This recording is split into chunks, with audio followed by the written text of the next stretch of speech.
Okay, நம்ம இன்றைக்கி நைக்யூஸ் theorem என்னென்னு பார்க்க போகிறோம். நைக்யூஸ் தியரம்னா என்னென்னா இந்த ஃபார்முலா எஃப்எஸ் > 2 மேக்ஸ். இது என்ன அர்த்தம்னா, இப்போ ஒரு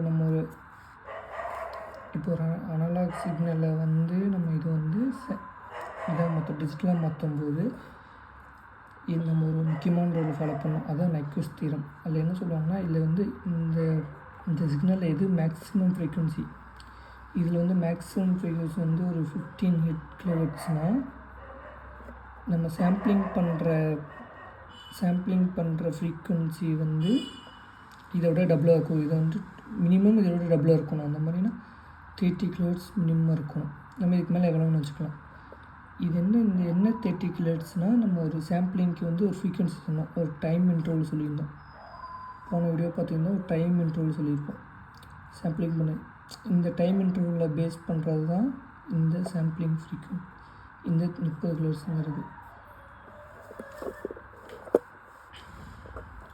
இப்போ வந்து நம்ம சிடி, டிவி மற்ற இதுலலாம் பார்த்திங்கன்னா நம்ம 41 kHz சாம்பிளிங் ஃபாலோ பண்ணுவாங்க. அதே 41 ஃபாலோ பண்ணுறாங்கன்னா, நம்ம ஹியூமனால் கேட்கக்கூடியது வந்து 20 kHz வரைக்கும் கேட்க முடியும்.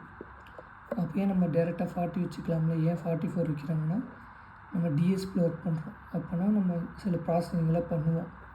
அதுக்கான கொஞ்சம் இடம் தான் கொடுக்குறாங்க. ஃபில்ட்ரு பண்ணுறதுக்கான 40 வரைக்கும் ஃபில்ட்ரு பண்ணால் கரெக்டாக அக்யூரேட்டாக வருது. அதனால் 44 வரைக்கும் வச்சிட்டோம்னா, நம்ம ஃபில்ட்ரு பண்ணும்போது இந்த ஏதாச்சும் எக்ஸ்ட்ரா ஒரு ஃப்ரீக்குவன்சியில் இந்த 44 வச்சுக்கலாம். நம்ம ஃபில்ட்ரை வந்து 44 வரைக்கும் கன்டினியூ பண்ணிட்டு போகலாம். அந்த மாதிரி இருக்கும்.